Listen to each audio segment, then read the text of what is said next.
Good evening and welcome to today's edition of Politics 101.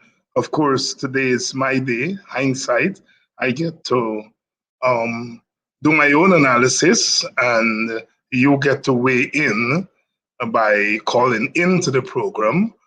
So it's our day today. I want to welcome you wherever you are, um, whether you are in Guyana, in the wider Caribbean, in North America, or Europe, wherever you are, welcome, good evening, good night. If you're in Europe, I know it's quite in late at night, and we are eternally grateful for you staying up with us. Welcome to today's edition of Politics 101, the Hindsight edition. Well, quite a lot has been happening since we spoke last week, and a lot has happened today, Monday, on the streets of Guyana. Our topic, our lead topic this evening is the power of protest. And when I chose to examine that topic, I didn't know that the events that took place today in Georgetown um, would have taken place. Um, People came out to protest, and of course, they were arrested. 2 weeks ago, I was of the view that the government had not made that decision yet, that it was going to um, meet protest with police action. Um, I thought that at that time they had not made that decision, and that when the police acted against Brother Kedaki Amsterdam and a few others, I think 7 or 8 other protesters, that they were doing so without any clear political direction. Um, I think one can safely say after what happened today on the streets that the government has decided that it's going to play hardball. It has made a political calculation. Well, in politics, um, as in life, it's unpredictable what politicians will do from day to day. Let us pull back a little and try to contextualize um, what we are going to discuss this evening. Um, we have to go back.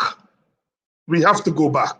Good evening, Brenda, Brenda Braffett, Rashley, um, Cherogwen, my country girl, Jason McDonald, Abiola Washington. Good evening to all of you. Um, we have to go back. We have to go back to understand what's happening today. And we have to go back to that election last year because everything was riding on that election. Everything was riding on that election. And of course, the PPP and its friends knew exactly what they were doing. The opposition was caught a little wrong footed or that they did not appreciate and understand the level of intrigue that was taking place there. I'm just coming from class, and today I teach a class on Bob Marley, quite a big class at the university there, 150 students.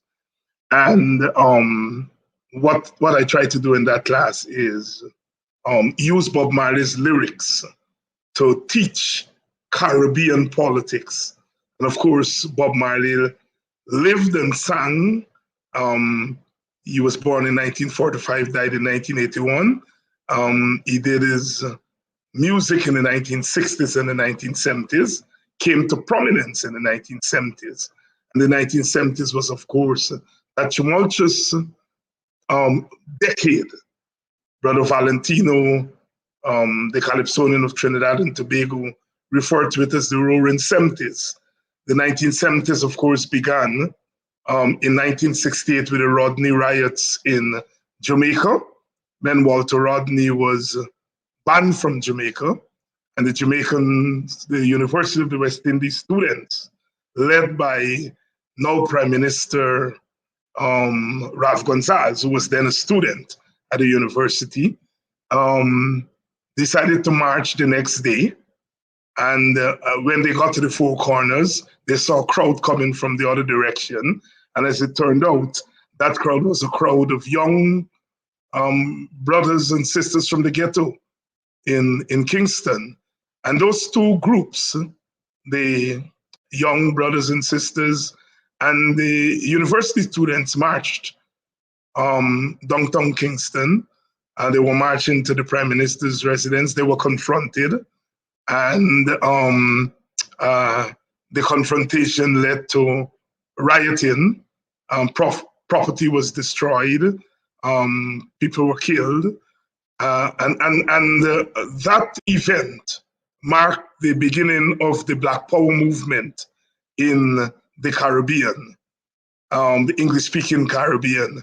By 1970, university students, led by Geddes Granger, who later became known as McCandle Dagger, university students took to the streets, demanding Black power, demanding more power to Black people, in a society at the end of the 1960s, although independence had come to Jamaica, Trinidad, Guyana, and Barbados. It was a society in which Black people still did not have the kind of empowerment that was promised at independence. And so the Black Power movement began to demand power for Black people, in particular poor Black people. And so the students at the University of the West Indies, in Trinidad, took to the streets, and they began to make their demands.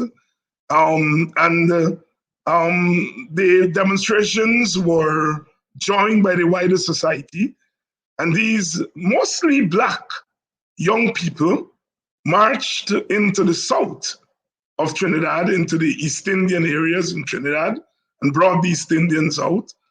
And at the same time, the army mutinied. And so it became known as the February Revolution of 1970, where the Trinidad government was almost toppled. In fact, American warships and Venezuelan warships were parked off the coast in the event that there was a coup. It was almost a coup. And that is why it is referred to as the February Revolution. And we can go through the 1970s and we will see uprisings, mostly young people demanding power, demanding Black power. Michael Manley came to power in 1972 in Jamaica and declared democratic socialism, that Jamaica was going to turn away from the open capitalism of the previous government led by Hugh Shearer, and that he declared, and he won. The Rastafarians supported him. He declared Black power. He declared people's power in Jamaica, implemented some of the most sweeping social reforms in the third world. Guyana was not far behind under the Burnham government, but I think Jamaica was ahead. Social reforms, really the most far-reaching in the entire third world. But Manley made the mistake, first of all, of calling for democratic socialism, but he became friendly with Cuba. He became friendly with Castro. Remember when Cuba and Castro sent troops into South Africa to beat back the South African army, which had encroached into Angola. And Castro needed to refuel his planes. And Burnham in Guyana gave him permission when others didn't want to give him permission for his planes to be refueled. Manley embraced Castro. white social reforms. And the Americans got angry, very angry. And they did three things. They encouraged rich Jamaicans to leave and go to Miami and take their money with them. They reduced aid to the Manley government. And of course, they sent guns into Jamaica. And today, Jamaica is that gun place. You have to trace it right back to those guns that went in there. And, gang warfare became the order of the day in Jamaica. And I tell that story because I was telling my students today that one could overthrow a government without invading the country. And Jamaica in the 19th century was a classic example.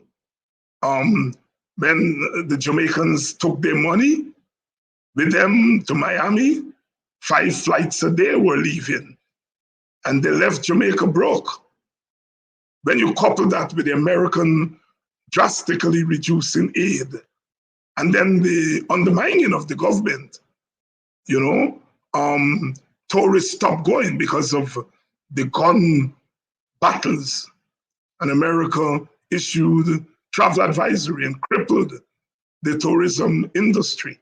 And so by the end of the 1970s, Manley's democratic socialism was really crippled by American intervention. And so at the 1980 election, Manley was wrongly defeated. The Americans did it without invading the country.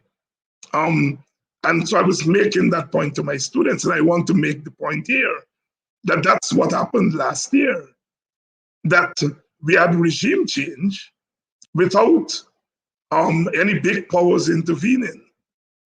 Enough was done to exploit the weakness and the porousness of the electoral system, and they were able to manipulate the elections before election day, and then charge the other side with trying to manipulate on election day or after the election.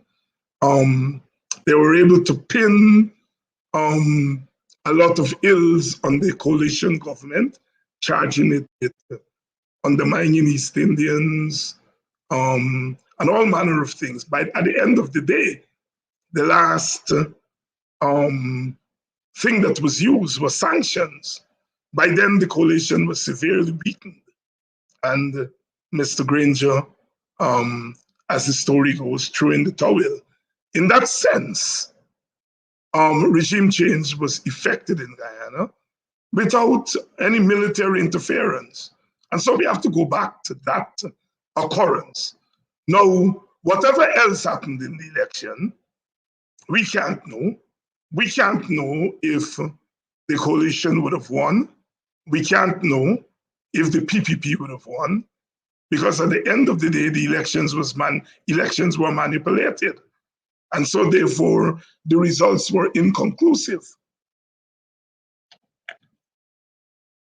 Now, we know that all of that happened against the backdrop of Guyana becoming oil economy, which of course puts Guyana into a strategic category, geopolitically, economically.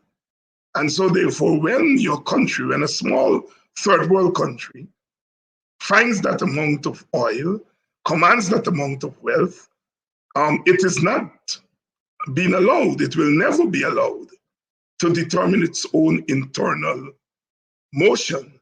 A lot of that will be influenced by external forces. It's one of the things we Guyanese have to live with. We have to live with that. There's nothing we can do about it. We don't have the power to do anything about it. We are a small country. We don't have any big army. And we are a divided country.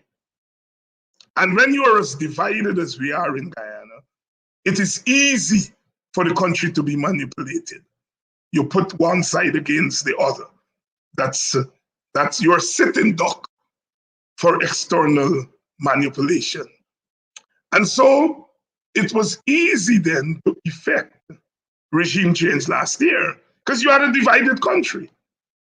And nobody on the other side, the PPP side, was going to take a national position and say, I don't want power because it was manipulated by external forces. They will go along with the external forces. They will get installed with the help of the external forces. And so therefore that is what happened. But in doing that, in putting in place a regime that is friendly to external forces, that is friendly to the business class, which are mainly Portuguese and East Indian business class, and they're more comfortable with the PPP government, in satisfying the wishes of external forces and the internal forces. You are creating a political environment that will work against you later. And some of us argued that the best thing that could have happened to Guyana last year was for us to have a national government that includes both of the forces.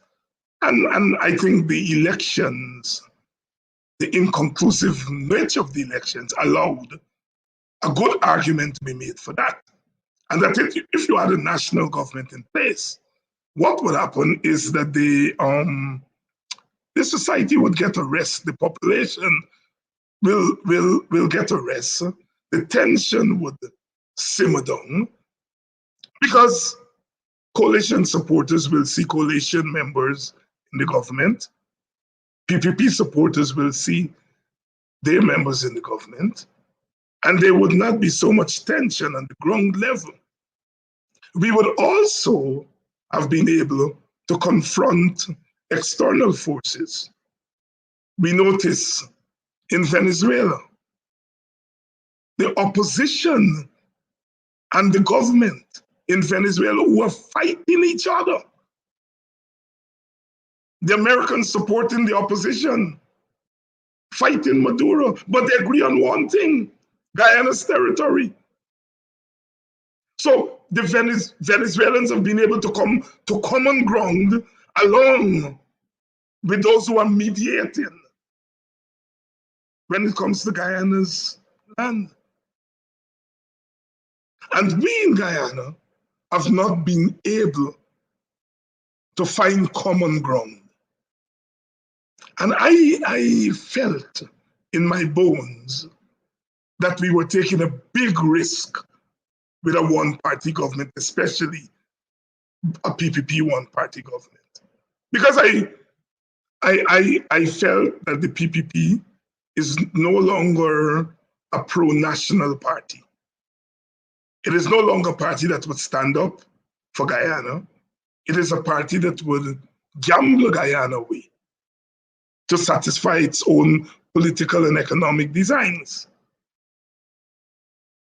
I'm not saying that the coalition are angels, but I think the coalition would be less susceptible to the kind of anti-national danglings that we see the PPP falling for. I think the coalition would have taken a more nationalist position vis-a-vis external forces. Now, as I said, when you're a small society, there's not much you can do when big nations come down on you. But when the society is united, you have some wriggling space. And we are not united. And the PPP, as I said, is no longer the nationalist party. And so therefore Guyana is exposed. No wonder even people who backed them, who expected that they were going to renegotiate the oil contracts, and they were going to do this and do that, and all. They're not doing it because they're not a nationalist party anymore. And so we took a big risk because the PPP inflames opposition. Now, We know that East Indians don't like the PNC, but even in the bad days of the PNC, they never attacked East Indians as viciously as the PPP attacks Africans. So once the PPP is in office, they will encourage, they will precipitate a vicious anti-government response from their detractors. I was certain of that. And I was of the view that immediately after the elections, Black folks were going to take to the street, that they were never going to accept a PPP government. I knew that. Well, the elections were given to the PPP. Black people didn't go to the streets. They went to the streets in West Bobis, and one of their leaders called them off the streets. They didn't take to the streets because the PPP PNC leadership did not opt for street protests. For whatever reason, I think there were some good reasons. I think they were uncertain as to how the Americans would react. And so they didn't want to inflame a situation with the Americans. The Americans had just put sanctions on them. And I think the leadership may have felt that as they put their people on the streets, they would have gotten the Americans more angry. They might have felt that as they put their people on the streets, that the PPP was going to put the army and the police to beat back their people. Whatever reason, the PNC leadership did not go to the streets, as some of us thought would have happened. The supporters were angry, as they express on shows like these all year. You know, they got angry at their leaders because they felt their leaders weren't fighting for them. What did the PPP do? The PPP took the opportunity where there was no strident opposition, and they whipped the PNC supporters. They whipped them economically, whipped them politically, whipped them in terms of jobs, whipped them in terms of distribution of resources, whipped them by knocking off their middle class from their middle class jobs. The PPP whipped opposition supporters for 1 year, and the opposition leaders didn't do much. No, this is how politics work. Nobody a year ago could have envisaged that COVID-19 would still be with us today, a year later, and that the society, the country, would have been confronted with some hard questions. What do you do with COVID-19? Governments all over the world are grappling with that. What do you do? There are people in all societies across the world who are suspicious of vaccines. There are people across the world who are suspicious of government. So even if they're not suspicious of vaccines, they're suspicious of government. When you merge suspicions of government and suspicions of vaccine, then you get the kind of resistance that you're getting to vaccines all over the world. All over the world. Nobody could have envisaged that that would have happened a year later. Now, all countries in the world have to grapple with this anti-vaccine sentiment. Governments are scratching their heads. Some talked about mandates and then pulled back. Some, like the US government, have opted for mandates because we are really facing an existential crisis. You can't look at what COVID-19 has done, the lives it has taken, the untold misery. I mean, if you're a family that lost people to COVID. You understand what we're talking about? Your family dying and you can't be there to say goodbye to them. You can't have funerals. You can't. COVID-19 is really destroying the world. And it has implications. It has economic implications. Economies have slowed down.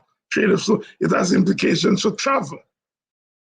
All the stuff that people have to go through, you know? So COVID-19 is real. And when you have people in the society who are suspicious of vaccines, which, according to the science, doesn't prevent people from catching COVID-19, but it reduces or increases. It increases the chances of surviving death.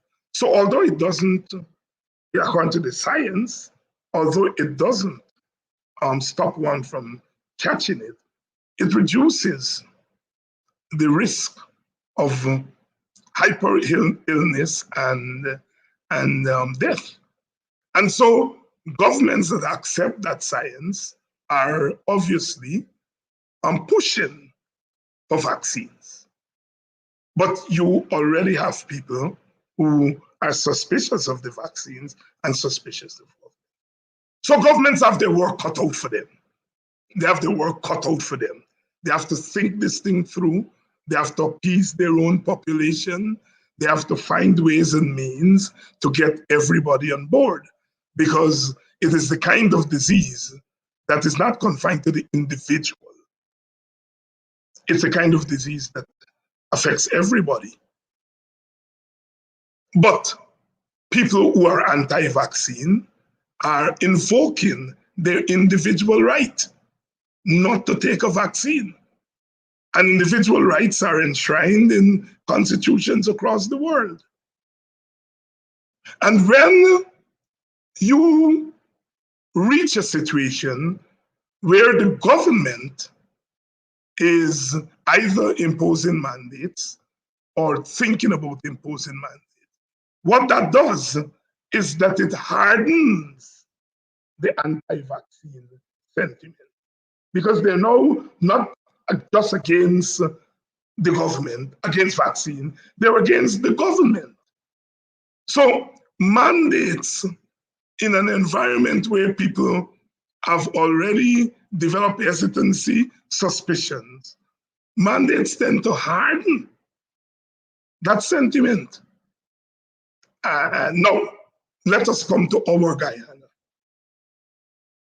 You already have half the electorate, half the population, who doesn't believe that the government has a right to govern, who doesn't believe the government is legitimate. So in that population, you have anti-vacciners, and then this government now have to deal with them. And the government is hostile to them. That hostility, that PPP hostility to its opposition supporters is built into the politics and the DNA of the country. And the suspicion and lack of support of the PPP government from their opposite members is also built into the system. So we are a more divided society than most. We're one of the most divided societies in the world. So when you have a problem like COVID-19 that divides people, our country becomes more vulnerable than most other countries in the world. Is what we call in the Black community, all house pan all house. You already have a built-in division. And now you have something that is dividing people all over the world. And when you put that division on top of the existing division, Guyana becomes a difficult place to deal with this COVID-19. I mean, it is not about whether I or any leader is pro-vaccine or anti-vaccine. I happen to be pro-vaccine. I've taken a vaccine. And if anybody asks me privately, I would encourage them to do it. But at a public level, I think my responsibility is to try to mediate the differences that we have, not to impose my view of vaccine. Is to recognize what is. And what I recognize is that our country is sitting on a time bomb. On the one hand, government mandates will push half of the population to extreme forms of protest. And on the other hand, that anti-vaccine sentiment could be read by some of our people as anti-COVID-19, meaning that our opposition to vaccine could be read that COVID is not a serious thing. And my suspicion is that in the Black community, some of our younger people are reading it that way. They're conflating anti-vaccine with a blasé attitude, COVID-19.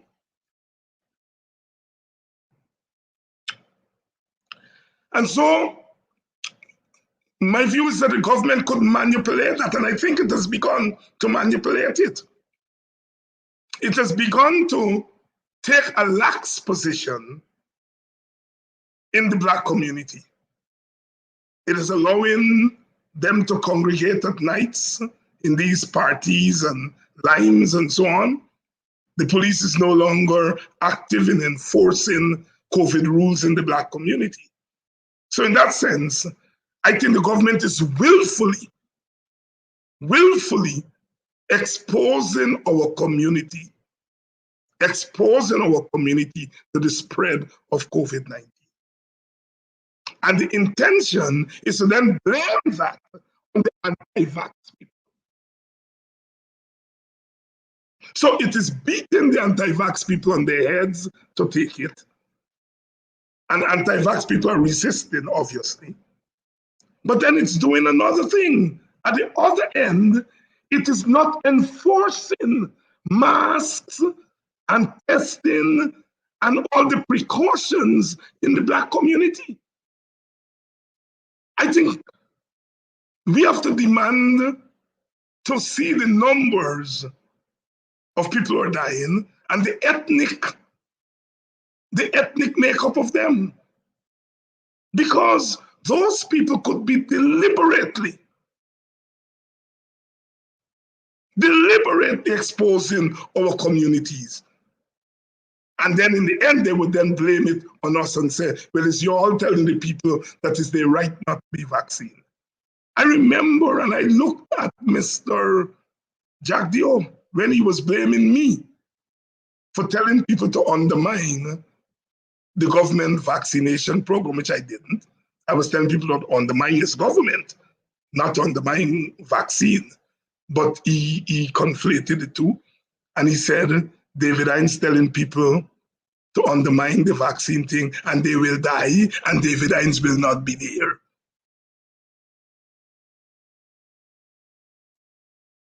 And so it means, therefore, that we are facing a complex situation. We have to deal with the anti-vaccine sentiments, but we also have to deal with how that anti-vaccine sentiment can be read by some of our younger people who are not paying close attention and who may feel that they can go in the club or go in the back of the villages and rub up together and it's okay because COVID-19 is not serious. And the government is allowing them to do that. The Indian community people have been telling me, culturally, for the most part, they sleep more early than we. And so they're less susceptible, it seems, to that kind of thing. And I understand also that leaders in the Indian community are taking precautions in the Indian community. They're giving them, this is reports we have received over the weekend, that in some Indian communities, Indian and PPP supported doctors and medical practitioners are going in to the Indian communities, and they are taking care of those who catch COVID-19. They're taking care of them medically. And so a lot of the COVID-19 outbreaks in the Indian community, a lot of it is not being reported because it seems as though Indian leaders are going into the Indian community privately, and they are ensuring that either people who catch COVID-19 are being treated there in the community without going to the hospital and so forth. And they're urging them to take precautionary measures. So that there seem to be two attitudes on the ground. On the one hand, the Indian community is deciding that they're going to take care of themselves. And so it was with that in mind that last week I concluded that we on our side have to begin to govern, because the government has abandoned the Black community. The only way it is dealing with the Black community in COVID is to force them to take vaccine. Masking is as important. Avoiding large gatherings important. Water and sanitation, important. And it seems as though the government is not insisting on those things in Black communities. And so I'm saying the responsibility of Black leaders, opposition leaders, is not just to fight against mandates, but also to protect our communities. Because the government is not protecting our communities, we have to fight at both ends. It's a very delicate situation. It's a very delicate situation that we're faced. You know, yes, one may not become, I'm not comfortable with hearing Black people in Guyana saying my body, my choice. It's an American Republican slogan. It's a Republican slogan from America that Black people in Guyana are using, and it hurts me as a proud Black man to hear our people repeating a white Republican slogan. And when white Republicans say my body, my choice, they're being hypocritical, because those same Republicans don't believe a woman's body is her choice when she wants to have an abortion. So my body, my choice is for COVID, not for abortion. And because of the internet, a slogan like that could find its way in a place like Guyana, where Guyanese really don't realize it's a reactionary white Republican slogan. But it's there. What am I going to do? It's there. It's hard to go tell those people my body, my choice. Really, it's not something you ought to be repeating. It's there. So we have to begin to deal with what is there. And what is there is a mixture of anti-vaccine, anti-government, anti-racism, all mixed up together. It's not something that political leaders want to deal with, because it's difficult to navigate it. And it's not the kind of thing that you can pull out one from the other. It's not the kind of thing. And so therefore, for me, what has become important is management. Management of COVID-19. Management. And if you're going to manage something in a divided society like ours, you have to have the representatives of the people on board. Brother Yussi Kwena wrote a letter to the Stabrook News the other day in which he says, well, why not bring everybody on board? We have been calling for that. Bring in the opposition. Bring them in the task force. Bring them in the task force. They are the ones who are better able to talk to their people. You can send your people to talk to their people. People have asked me, Dr. Hinds, do you think if the coalition was in government, that we would have such resistance to the vaccine? And my answer is no. We would not have had such resistance. Not that our government would not have flirted with mandates, because a lot of the rules that the PPP is using now was put in place by the Granger government. Because all governments were forced at that time to put in place those things. But I think if the Granger government were in office, or a coalition government led by anybody else, the resistance to vaccine would not have been so great, because the government would have been able to talk to the people. The people who were resisting would have trusted their leaders, because they're leaders. Because this comes down to trust. Those vaccine people don't trust vaccine, and they don't trust the leaders who are telling them to take it. If the government were of the other side, people would have still had suspicions about the vaccine. They would have still be hesitant about the vaccine, but they would have been more open, because it would have been their government that looked like them, that they voted for, and they would have been more open. A lot of us is calling the government to give more information to the community. I think we have passed that. Even if the PPP were to give more information on vaccines, they can be the messenger. People are not going to listen to them, people on this side. So it comes down there to the messenger. In America, a lot of the resistance were among African Americans.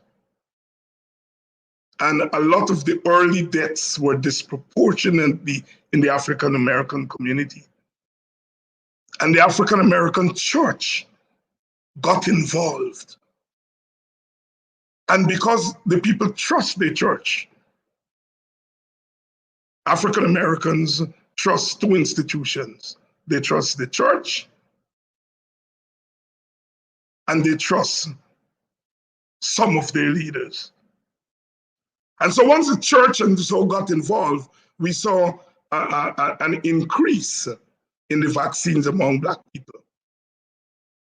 But nothing like the government could have gotten African Americans. And so in Guyana, we have to change the management. The management. Those people out there on the streets are not going to listen to no Orphanali and Priya Manichan and whoever else, because they don't trust them. And so inclusion, I think, is the first step to us bringing this thing under control. If people are not taking vaccine, then they have to be rigid about other things. They have to be rigid about masks. They have to be rigid about not assembling in large gatherings. They have to be rigid about all the other things. And we, as Black leaders, we have to instill that in them. We can say the government must give them more information, because the government is not going to do that. The government sees those people as their enemies. And so our rhetoric has to change from what the government should do to what we need to do for ourselves. This is a war This is a war against COVID-19 on top of a war between PPP and the rest of us. And we are asking, we don't trust the government to give us the vaccine, but we say they should provide information. We want to trust them with the information that they give us? No, I don't think so. I think it's our responsibility to give our people information. It's our responsibility to talk to our people. So I'm arguing here today for a shift. But where the government comes in is the government now has to move. The government has to move towards an inclusion of our leaders. An inclusion of our leaders. It's not about how we get here, it's that we are here. All right? And it's not about who's right and who's wrong. I see somebody is saying there that I'm wrong about no doctrines. That is not an American slogan. It's a feminist slogan used around the world, which came about surrounding issues. Yes, but on COVID, that's what I'm saying, Desiree. The right wing in America has adopted that slogan for COVID. They don't use it for abortion. They adopt it for COVID. That's exactly what I'm saying. I'm not wrong. I'm not wrong with what I'm saying, right? It's a pro-choice slogan that is adopted by the right-wing Americans for COVID. And they're the ones who have popularized it in these times. They use it on the streets in America. They use it. They use it. This problem is complex. And I don't think we should reduce it to simplicity. It's not simple. My auntie always tell me when she would make sacrifices for me to go to school, is that I'm not sending you to school to be a fool. And so I think we are faced with a problem that is complex, that we have to solve. And in Guyana, we have to solve it for ourselves. The government is not going to help us. What they've done today is to show that they are prepared to fight this down. They're not compromising unless they're forced to compromise.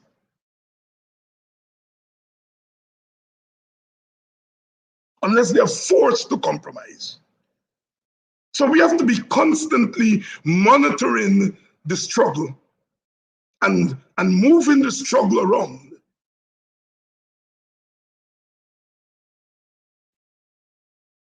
Moving our thing. We've got to save our people from dying. There are other ways of saving our people other than taking vaccine.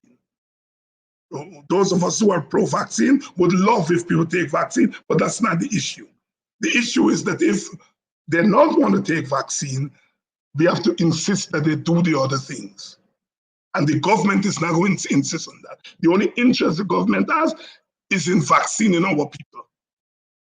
And so the other things, we have to do it. And we have to recognize there are African Americans that call it code switching. That we operate at multiple levels at the same time. We know when to smile, we know when to laugh, right? And that's how we have to operate at this struggle.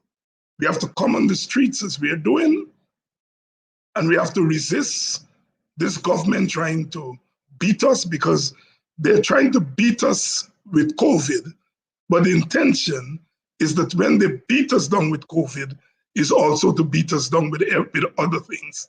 They're using COVID as the opportunity to subdue us generally. That's the challenge we have.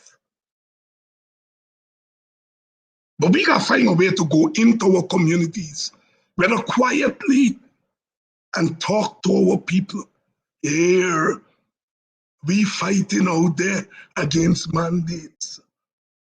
But wear your mask.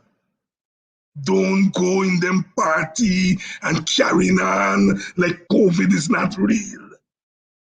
Don't believe when the police don't come and stop your party. It's a victory you win. No, they're deliberately doing that so that you can make yourself a fool. We gotta go in with community and talk to the people, especially now that here that the Indians are going into their community and talking to them.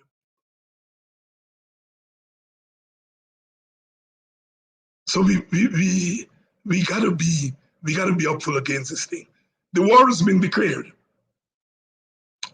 Arresting Aubrey Norton is not accidental. The PPP is aware that Aubrey Norton is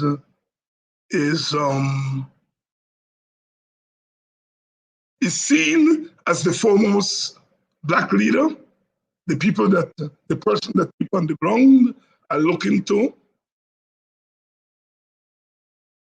and they want to make him an example. So if you lock you up, the rest gonna run. That's the tactic there. Lock up the leader, lock up the head, and you scare the people off. That is why I want to talk today about the power of protest. I think we must never give up that option. We must never give up that option. To give up that option is to die.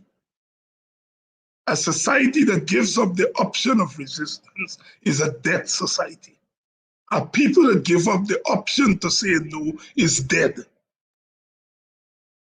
And I admit that there is a risk.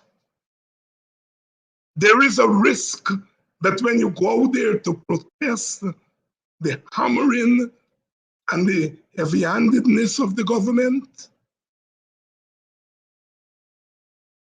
that could be misconstrued by some people, that you're saying COVID is not real. It's a risk, but it's a risk that we have to take.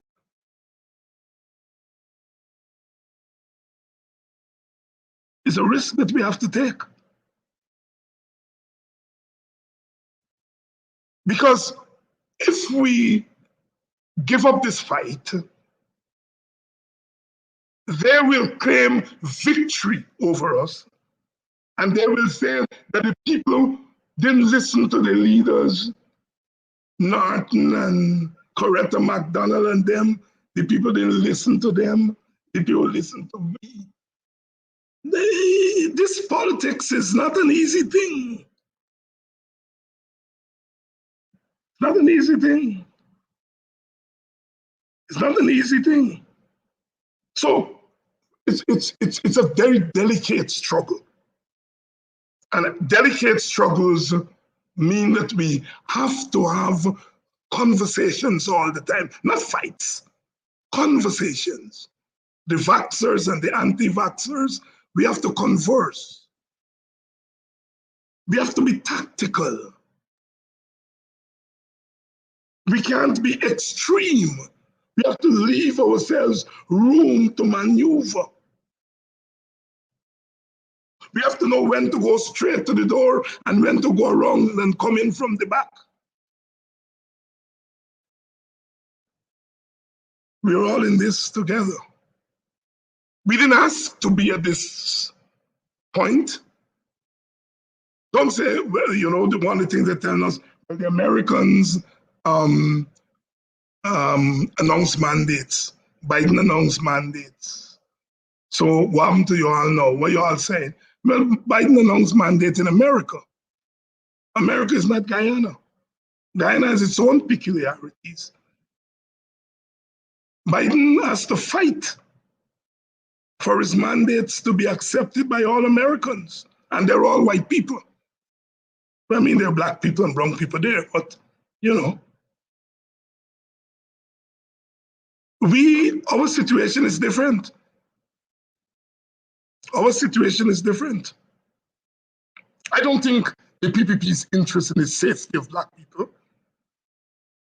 I think ultimately they're more interested in subduing black people. Where does that leave us? We don't trust them that they're interested in our safety. That's why they're pushing this vaccine thing and they're imposing it on us.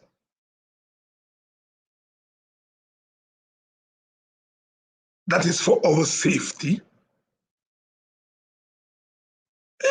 I don't happen to believe it. I believe that they are pushing that mandates thing to control us. They're not concerned about our safety. But that does not mean that there may not be some safety benefits for us. And so that is why I'm saying that we have to control our message. We have to control our rhetoric.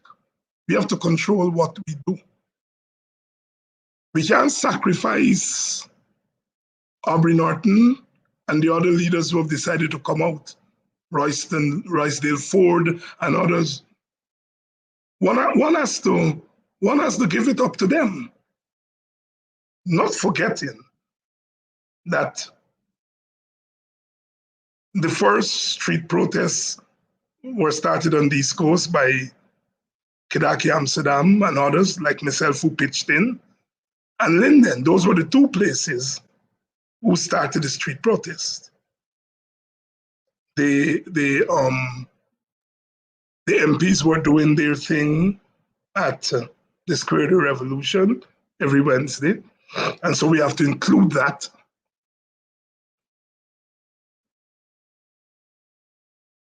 The MPs of the Square of the Revolution, the WPA boys on the East Coast, Kidaki Amsterdam and Dion Abrams and others, and the people at Linden. That's where it started 6 weeks or so ago. And what those little protests showed is the possibilities for protests. The possibilities of protest. I want to give credit where credit belongs. A lot of people are saying, it's Nigel, the pastor man, who went up to Linden and inspired them in Linden.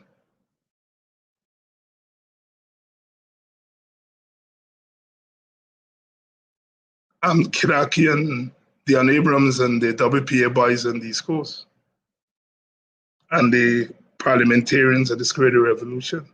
Those were the small, little things. And then the work that people have been doing on these shows, the Gavin Matthews, the Mark Benshops, Cheryl Duncan,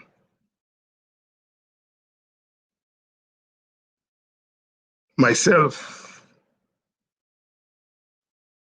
I'm sure I'm leaving out a couple, Rickford Burke. We've been keeping the faith for the last year, watering the plants, the water can. For the last year, we've been watering the plants and make sure that we're still there. And then now we have the protest, and it's good to see the official opposition. It's good to see Brother Roysdale, Brother Aubrey. It's good to see them out there.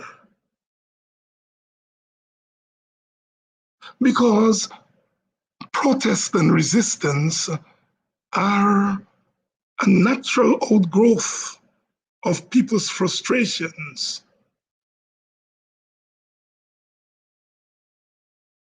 They are.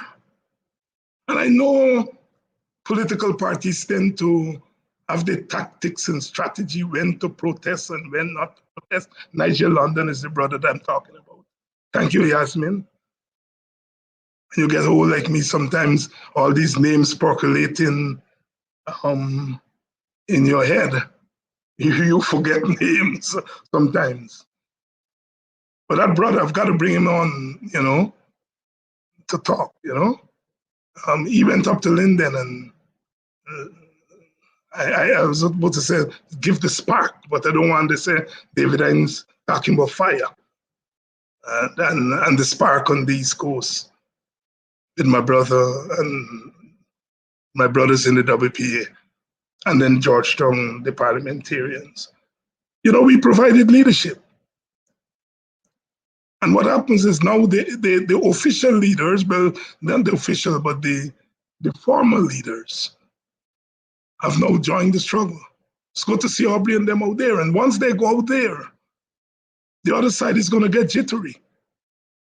Yes, Brother Critchlow and so on, the AP and UFC boys. Brother Randy Critchlow, thank you, Winston. Branford Burke. They all contributed, and we are here. We are here, and we have to make some clear decisions going forward.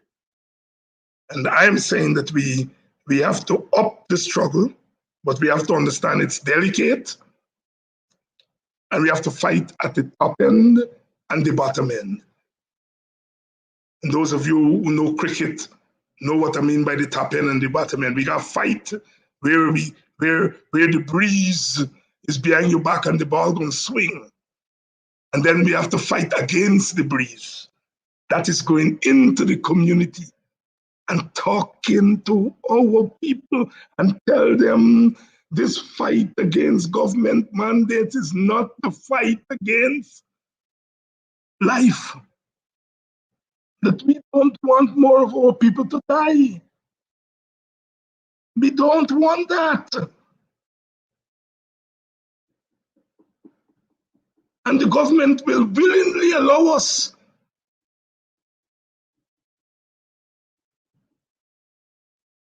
There are many ways they're shooting we down, but by not enforcing other forms other than the vaccine, they're only enforcing vaccine. You don't hear them talking about masking. You don't hear them talking about sanitation. You don't hear them talking about water. You don't hear them talking about don't gather in large things. You don't hear them with that. All they're talking about is vaccine, as though vaccine is the only thing. And so you have to be suspicious of their intentions. I'm going to take a break. We can play two PSAs, and then I'm going to open the phone. I'm going to open the line so that we can hear from you. We can hear from you about where we are. But make no mistake, today's defining. And the arrest of Aubrey and 17 people means that the PPP has decided no compromise. No compromise, they're going to fight. And if they're going to fight, what do? You got to fight back. We got to prepare. We got to prepare. We got to be prepared ourselves. Those of us who are in the front line and those of us who are not in the front line, we've got to aid the struggle.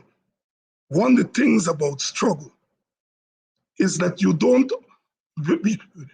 can be in Brooklyn, you can be in London, you can be in Toronto, you can be in Bridgetown, Barbados. You can help the struggle.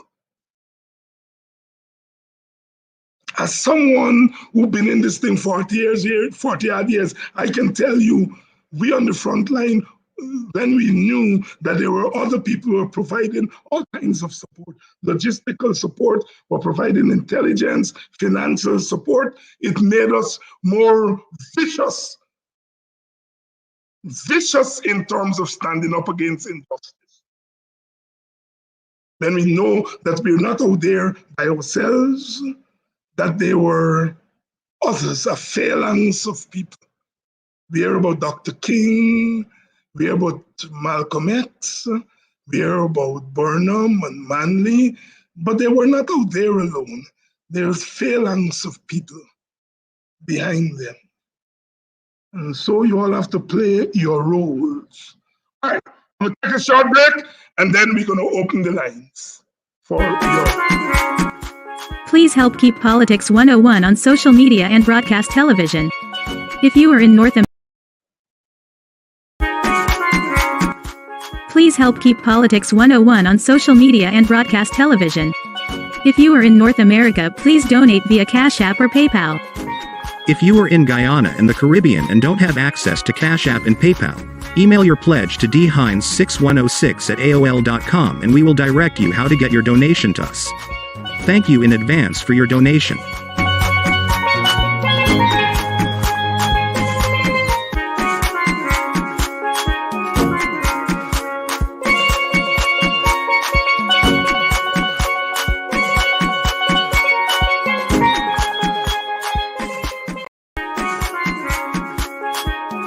I'm David Hinds, political activist and commentator.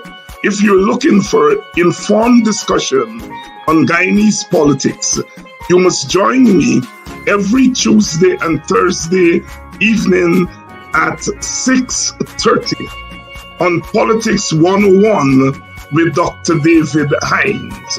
On that program, I interview policymakers, politicians, political activists on Guyanese politics in the past and the present. So make sure you tune in to Politics 101 on CAMS TV at 6:30 every Tuesday and Thursday.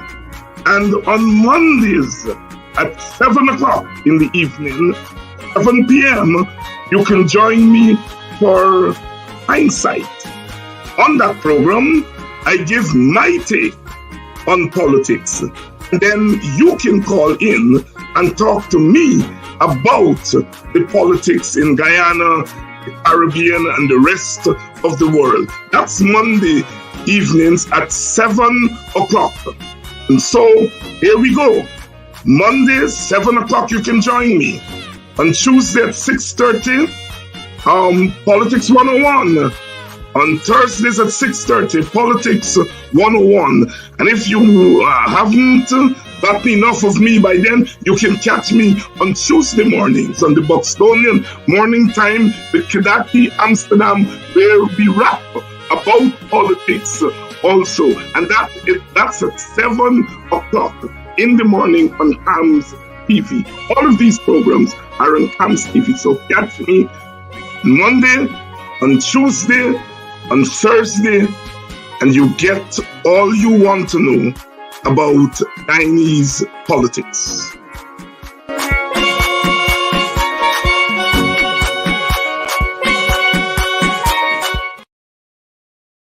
And welcome back to Politics 101. We are going to open the phone lines shortly. I want to say good night to, good evening, good night, wherever you are, to all of you. The phone lines are not, the number is not up yet. Mr. Operator, please put the number up, 592-604-9725. Tomorrow night on Politics 101, I'm going to have Dr. Karen Cummins and Kathy Hughes, two ladies. It's going to be ladies' night tomorrow night. And they're going to weigh in on whether the government is managing this COVID-19. As I said earlier, I think it has now come down to managing this thing. We have made all the points that we have made. We have made the points. Those of us who say we don't want nobody boring we. Those of us who say that we might take bore if we are not forced to. We have made all those points. And now we've got to talk about management. How do we manage? That's one. And we've got to talk about how do we ensure the safety of our people. And thirdly, how do we advance the struggle? Because this is part of a larger struggle. Racism is not going away. Economic underdevelopment is not going away. unfair distribution of Guyana's wealth is not going away. Unemployment is not going away. Political bullying in other areas other than COVID-19 is not going away. The struggle continues, it's there. So we have to keep our eyes on the prize. You can call 604-9722 and let's talk about what we face. So tomorrow night, tomorrow evening, Dr. Cummins, who is a medical doctor. So we have to hear from our own experts, and Kathy Hughes, two ladies. That's tomorrow night. We're going to get their take on what we have faced. And on Thursday, the court case with Paul Slow and the Police Service Commission, it's going to court on Thursday. And so on Thursday evening, we will have the lawyer, Selwyn Peters, is going to be here to give us an update on what transpired during the day. It's a very important ruling. Remember that case? Well, it's going to be heard on Thursday. So on Thursday night, Selwyn Peters is going to be here. Tomorrow night, Dr. Cummins and the Honorable Kathy Hughes will also be here. I'll be on with Kadaki in the morning for the early risers. We'll be doing our Tuesday morning thing. We have a caller, Dr. Hinds. All right, caller, let's talk. Yes, Dr. Hinds, good evening. I was just calling to make one, statement. Our people in Guyana, take for instance today, everybody was out there. It was good to see so many people there protesting. But some of those people out there, our brothers and sisters, who was not protecting themselves. It's not COVID, it's not something that you can see with your literal eyes. So everybody out there today should have been wearing their masks. That's all I have to say. And also the other point is, in the communities of the Black communities, whereby on Friday nights you have these big get-togethers, these things should not be happening. They know that COVID is real. Each person has to take responsibility for their actions. People can talk, but then you have to carry out that for yourself and your family. That's all I have to say. Have a blessed night. Thank you so much. Thank you for that other part of the thing. I was in class for most of today. I didn't get to see much of the thing out there. But if that is true, that the call is saying, then please wear your mask. Please. And I agree with the caller that we have to take personal responsibility. But we, the leaders, also have to take responsibility. We have to tell you all, this fight is also against COVID. And we cannot allow ourselves to become more vulnerable than we are. So thanks very much. It's not one or the other. It's both. It's both alto, as we would say in the community. It's fighting against mandates and fighting to keep ourselves safe. Thank you so much, caller. And you sound like a young caller. Thanks very much to hear younger voices. We have another caller, Dr. Hinds. Caller, come right on. Caller, you there? Hello?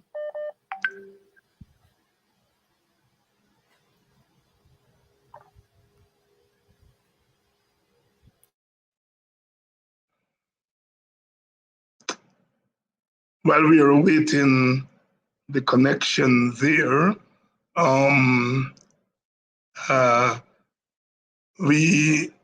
it's good. It was good, as the caller said, to see so many people out there today. Some people expressed some disappointment that the crowds weren't larger last week and the week before, and so on and so forth. the thing about struggle is that it develops. It takes time. Mati see Mati, Mati tell Mati, and it gets bigger. Do not despair. Let not your heart be troubled. Let not your hearts be troubled. We have a You caller. know, come on in, caller. All right, evening, Dr. Hinds. The question I would have is the AP and Youth Coalition, have they neglected their duty to come before the supporters with each parliamentarian presenting to them what's happening, especially what's happening out in Guyana with the COVID? You should have the shadow minister presenting to the AP and the supporters with all the numbers. Likewise, you have all the other shadow ministers should be informing the supporters and the people what's going on the ground. So it's in my understanding that they have failed the people by not informing them. And that's my comment. Thank you very much for the comment. And I cannot speak for the parliamentarians. I have them regularly on my show, and they can speak for themselves. But I think the challenge before all political people now is that when you see people on the move, when you see people are out on the streets, it doesn't matter whether you put them out there or not. You're looking to see how you can take advantage of it politically. That is always a temptation of us political people. We're always tempted. The people are out there, they are marching against mandates. It may not be the view of the party, but the party can benefit from it. That is a temptation on the part of politicians. And I hope that our politicians are not that cynical, those on our side, to recognize that the views of people, the energy among our people is not to be taken to be used for political mileage.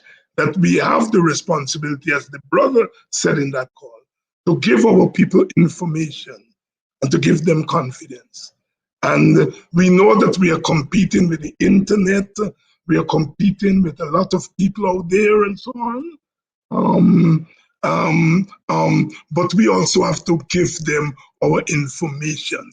So it is not just going out there and grandstanding with the people.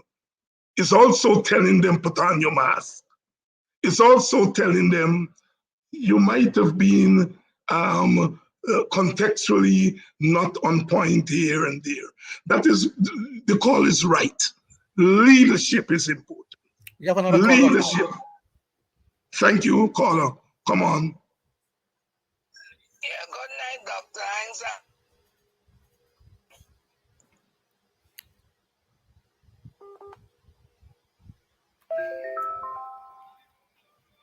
Missed she. With the last weekend, and the DORS was able to send out added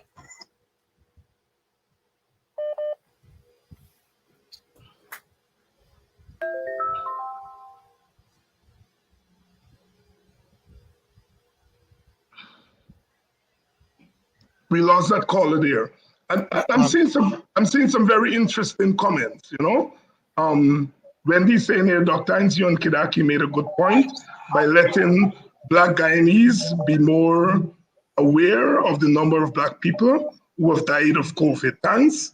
And thank you for Brother Kidaki for doing that in the mornings. Brother Kidaki, as you know, has very strong views on the vaccine, but that does not prevent it from saying. Dr. Hinds is still there. Go ahead. All right. Go ahead, Rhonda. Rhonda Lynn, go ahead.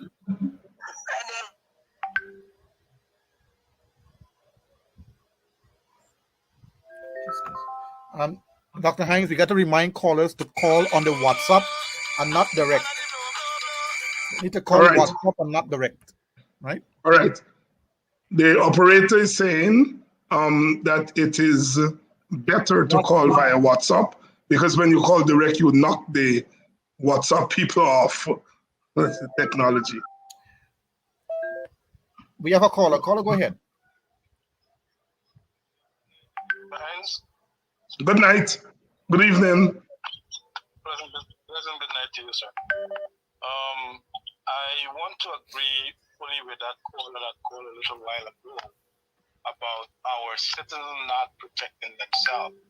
Now, I looked at the protests because I'm not in the country. I looked at the protests on Facebook today, and there were a lot of protesters who were not masked. Now, if we are going to protest against the vaccine, then we have got to take responsibility of protecting ourselves from the COVID. Because if we don't do it, and we keep getting infected and going to the hospital and died, the people are not going to pay us no mind because we're not listening to them and we're not even taking precaution on ourselves. So it is very important while we're protesting for the benefit of the entire country, we have got to be mindful to be responsible enough to take care of ourselves. Thank you very much for the work you and all the others are doing, and I just want to commend you guys. Do have a great night up there. Thank you very much. Thank you very much. Thank you very much, brother. And I appreciate the calls because yes, 2 weeks ago,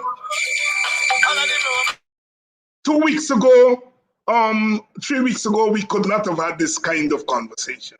But I think it's easier now for us to have this conversation because the points have become very clear, and that's what conversation does. Sometimes I take blows. I mean, on some Tuesday mornings on Brother Kedaki program, I disagree with some of the viewers, and I take blows for that. But for me, that is leadership, right? Sometimes we think ahead of where the struggle is. And when you articulate that, sometimes people are not ready to hear that. And they suck the teeth, and they have a right to. As a public person, I have to live with that. But I am very glad that we are at this point, that we recognize our various responsibilities, including wearing our masks, doing the other things to keep us alive. My good friend Chevon McCalman, Chevon, thanks. I notice you're quite active. We got another caller. Good, Chevon. Good night. Yes. Yes, caller, you're on there. Yeah, good night. Looking at the program and feel offended with something that the first viewer just said. We respect that everybody supposed to wear their mask and everything, but when she's speaking about black communities, around Guyana, you'll find people in that way. It says like when she talking away, it's like if she's racial in that kind of way. Well, actually, she's not, brother. She's concerned about our people. When she said the black community, the government is not looking after us. The government is not insisting that we wear masks. The government is not insisting that we wash our hands. The government is not insisting that we stay apart from each other. So what she's saying is we black people got to do it ourselves. There's absolutely nothing racial about that. We live in a society in which each ethnic group look after themselves. And our responsibility is to look after. They're not being racial. Yeah. Go ahead. The person they say is like if it's just in the black community, you're gonna find people not wearing masks No, that's not what they're saying. The topic is that we are discussing our people. Thanks, caller. We're not really discussing the other community. The other community, you see, this is sometimes you get carried away. The other community, as we said, we have received reliable information that Indian leaders, through the mosque and the mandirs and the political party groups, they are going into their communities, telling their people how to be safe, including some of the people who are against the vaccine. They're going in and they're saying, okay, if you're not want to take the vaccine, here's what you can do. And what we are saying, they're not doing that in our communities. And so we have to do it ourselves. So there's nothing racial. You see, I love your brother because I love every brother. But we are too quick to call our own people racist when they're showing us love. All the caller was doing is showing love for our people. Why can't we understand that there is nothing racist about love? Loving yourself. When you hug up your woman and you're kissing, you concerned about how the other man kissing your wife.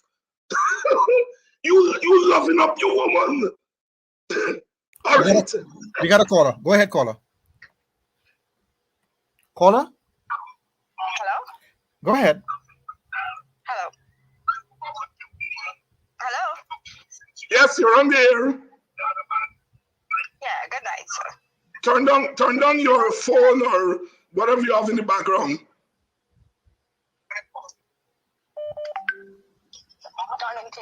Yes, good night, sir. Good night. Yeah, good night, Mr. Hinds. Mr. Hinds. Yes, ma'am. What I want to say about the government is not concentrated on what is more important in the society's life. Now, these people with the COVID, they're not taking it seriously, yes.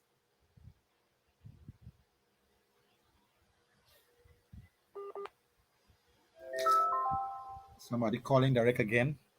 Oh, so Take the vaccine, that's number one. Go ahead, caller. Go ahead, caller. Hello? Yes, go ahead. Yes. Hello? yes, you're on the air. So what I'm saying is, people are afraid, number one, to take the vaccine. That's one. They don't trust the government's opinion.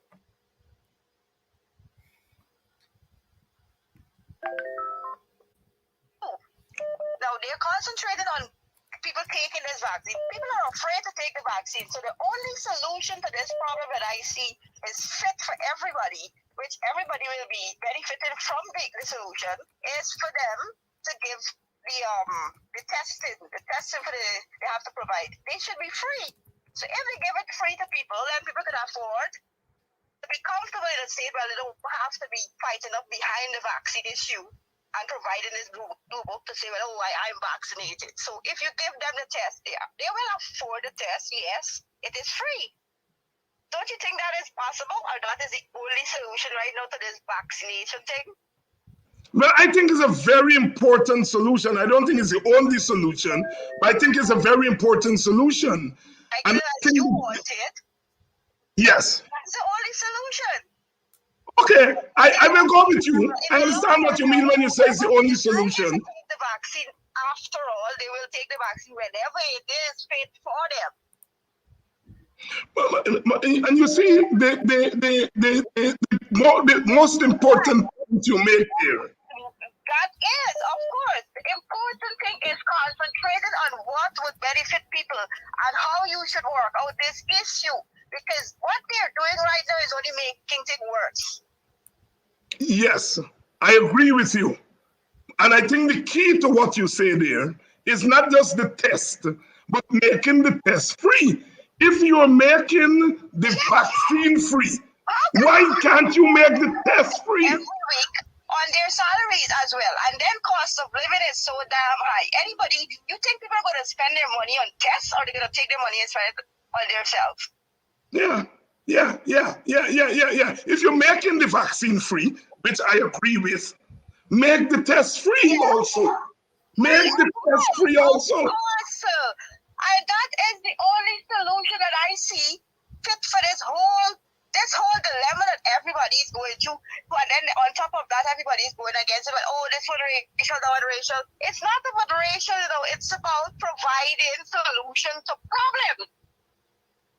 I got you. And if people have the test for free, it will be more easier on everybody. Everybody will not be under a strain, that is one. And everybody will not be panicking, as that's number two. And whenever a vaccine is available, yes, whenever you can take it and you feel pleased or you feel more comfortable to take the vaccine, you take your vaccine instead of you fighting and all this havoc about the vaccine. The issues about the vaccine, yes, we know. Yeah, it's helpful in a way. You still will get COVID if you have the vaccine or not. But Right. the test should be free. That's one. So that people can go about with their lives every day. Everybody goes to work. Everybody go about their business and they have their test free. Thank you, caller. I agree with you, and I'm sure that 99%, if not 100% of the viewers here tonight would agree with you. Rhonda, you were not cut off. What happened is that while you were on, people kept calling straight, and whenever people call straight, they knock off the WhatsApp calls. So that is how you got cut off. You weren't cut off from speaking, not at all. So you should try. You should try back. Try back.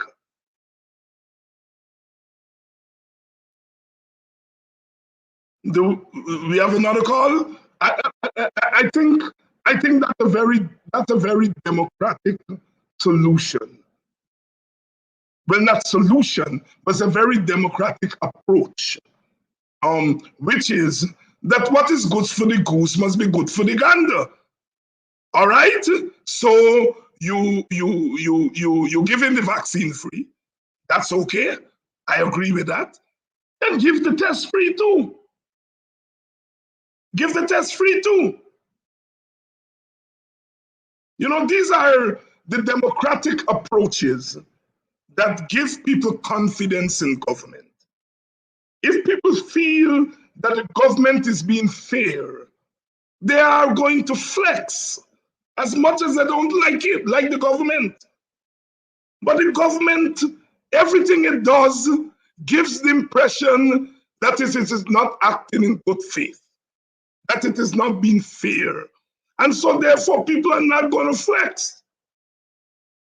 And they want us on this side to do their work for them to hold their fire. I'm not holding anybody fire. We have a caller. Yes, go ahead, caller.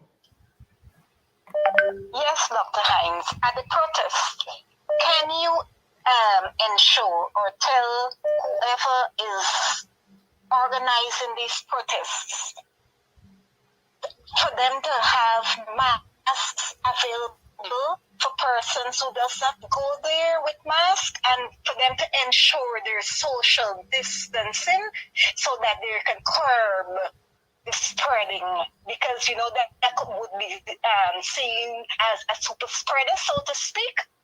So if you can just pass that information on to the organizers of the of future protests, to have somebody can be donating like masks, and to tell all the protesters to maintain social distancing. Thank you. Thank you very much, and thanks for that, Colin. This is what I like. Not just one caller recognize the problem, and then we have other callers who are saying, this is how we can solve the problem. One, but we build them, and wash and make and come clean. If those of you are out there, you may not be able to go, but you can give a donation towards some masks. And I will ensure that our people who are there will walk with the mask. Your donation will go towards buying the mask, and our people who are part of the demonstration would distribute the mask. So, hello?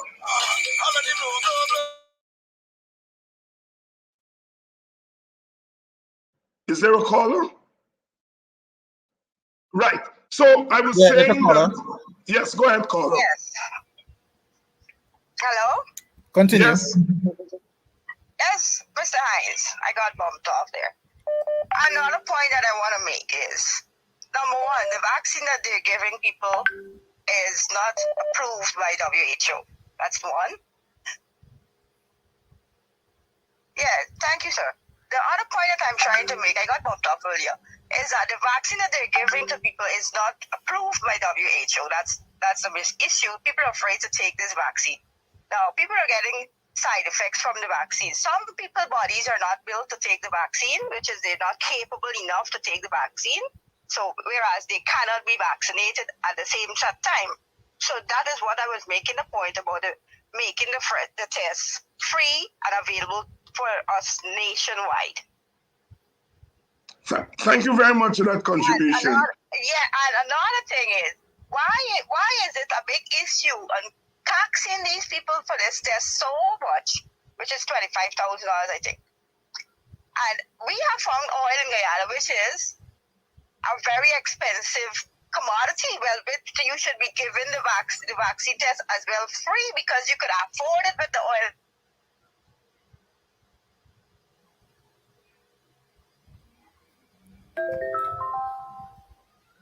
They're not looking into other stuff. Everything else is going up high, and they're not looking into that. So it's all about money at the end of the day.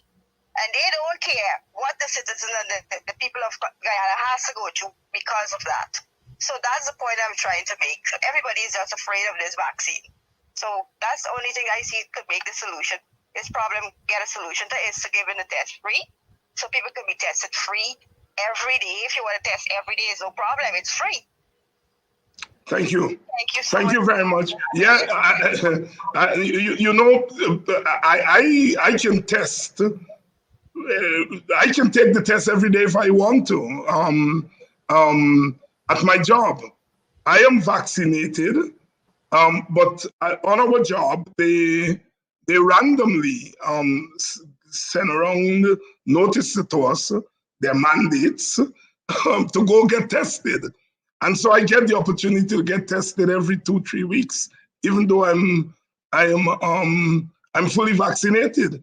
And I'm saying that's a privilege, and I would like to see that privilege be afforded to ordinary people. And as the caller says, our government can afford it. They can, and it's not too much of a price to pay for the safety of your people. That is the essential point there. It should not be a privilege. The opportunity to get tested every 2-3 weeks should not be a privilege to people like myself. We have a caller. Run the lane. Go ahead. Yeah, good night again. I was making mention of the COVID-19 hospital. Since that hospital came into being, I was questioning it. And after the death of that nurse, I think Vanessa Maynard, she unearthed a lot of things that was being said about the hospital by patients who managed to escape their lives. And I hope God, this fraudulent government would not be looking into it.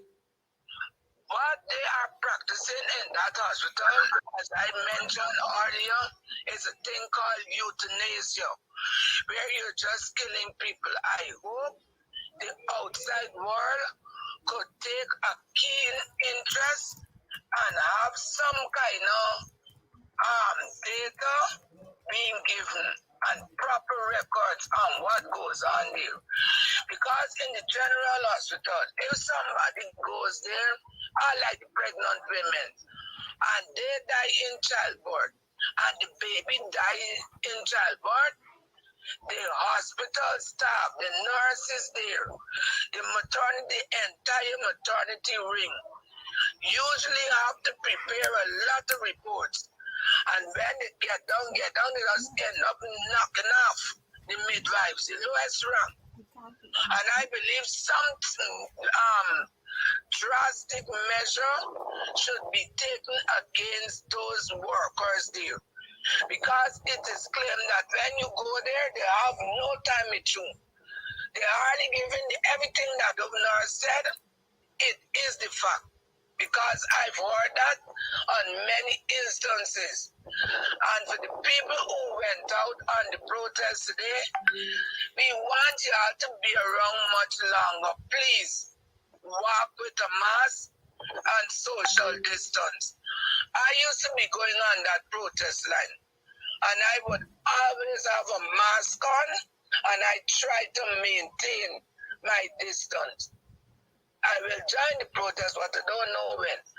But I'm glad it's picking up. And please follow, listen to the leader. Everybody claim they want Norton, they want Norton. You see Mr. Norton has come and he's willing to join. Listen and do what he says. And a pleasant good night. Dr. Hinds is looking forward to seeing you tomorrow morning. Thank you. Good night. Good night. Thanks, Rhonda from Denham still, one of my favorite villages. We've gone past program time. I'm going to take one or two more calls if they're on. And please do remember, we have a caller? Yes, remember I'll be on tomorrow morning with Kidaki, and then tomorrow evening I'm having the two sisters, two ladies. It's woman time tomorrow night. Sister Kathy Hughes and Sister Dr. Cummins is going to be on tomorrow. Dr. Cummins, of course, is a medical doctor, and so she will be able to give us some perspective. Linda Campbell, Cookie, good night. Deborah Cox, Forbes, thank you all. We've had a wonderful program tonight. The calls were very insightful. The solutions that were proposed here, and we leave here tonight with agreement on one thing, probably many things, but the big thing that we have agreement on here tonight is that our task is to fight back against dictatorship, but also to fight for the safety of our people. Wear your masks, do the other things that you're supposed to do. I'll take one more call. Go ahead, caller. Caller, go ahead. Dr. Hinds, good evening. Hi, good evening. I think that voice sounds familiar to me. The issue that I have with the protest is that everybody seems to believe that they have to congregate at the square of the revolution. I don't think that is necessary to carry out a protest. People seem to think that they have to have a large number to make for their voices to be heard or to make an impact. I think, given the situation with the COVID, people can protest in their community, and I have been saying this for a long time. What is preventing people from protesting right in their community? And I think of during the height of the COVID around Europe, people were opening their windows and expressing of gratitude. I don't know if you can recall when people were opening and coming out. Yes. And clapping for the healthcare workers and so on. Why can't we use that same method to protest? Why can people protest in their villages? Come out on your street or whatever you would have shouted at the protest, shout up a conversation. Why do we think that we all have to congregate at the square of the revolution? Why? Do it in your communities. You can be in the markets. You can protest wherever you are. Wherever you are, protest. What is protest really? Is it not to let your voice, to let your dissatisfaction be known to every? Is it not to start a dialogue, make certain demands? So why do we have to do that at the square of the revolution? You know what? If we try this method, what I think will happen, the police, for them, because they won't be able to control all these pockets of protests around the country. Numbers. I think we always want to stick on our old way of doing things, and we don't want to change with the time. We don't want to adapt to the, and I think we need to rethink that, right?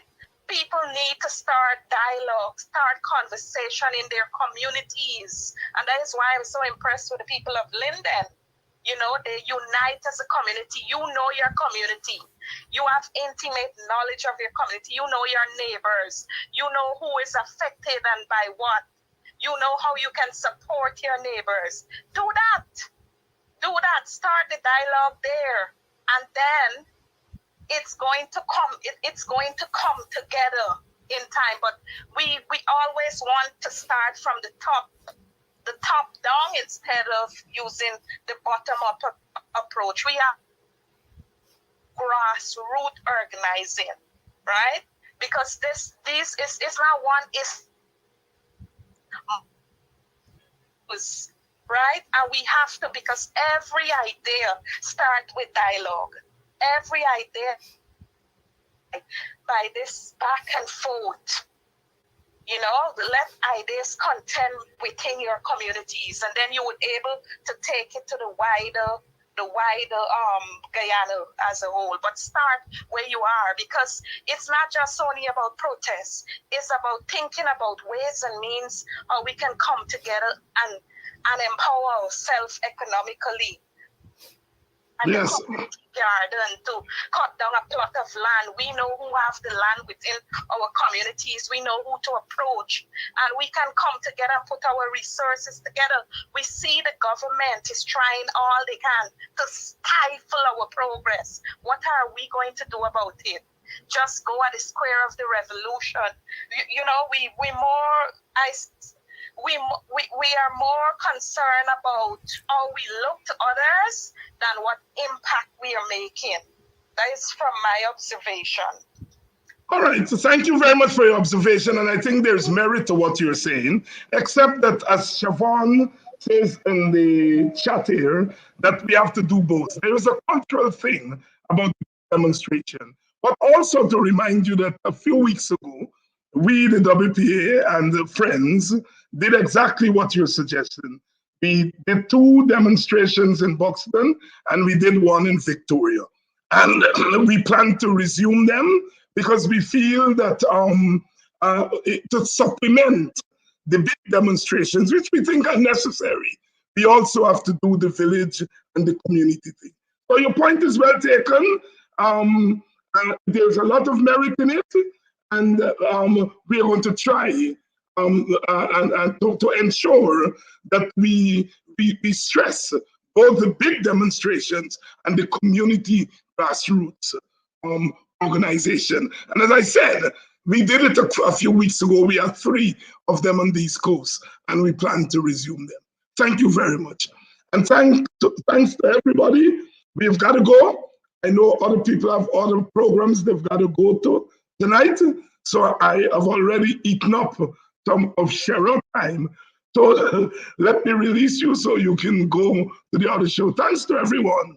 I think we've had a good program, good conversation, and we've learned from each other, and we have come to a consensus that our protest against the bullying of the government is in order, but we also have to look after our safety. Thank you very much. Good night. See you tomorrow night when I'll have Kathy Hughes and Dr. Cummins on. Please help keep Politics 101 on social media and broadcast television. If you are in North America, please donate via Cash App or PayPal. If you are in Guyana and the Caribbean and don't have access to Cash App and PayPal, email your pledge to dhinds6106@aol.com and we will direct you how to get your donation to us. Thank you in advance for your donation.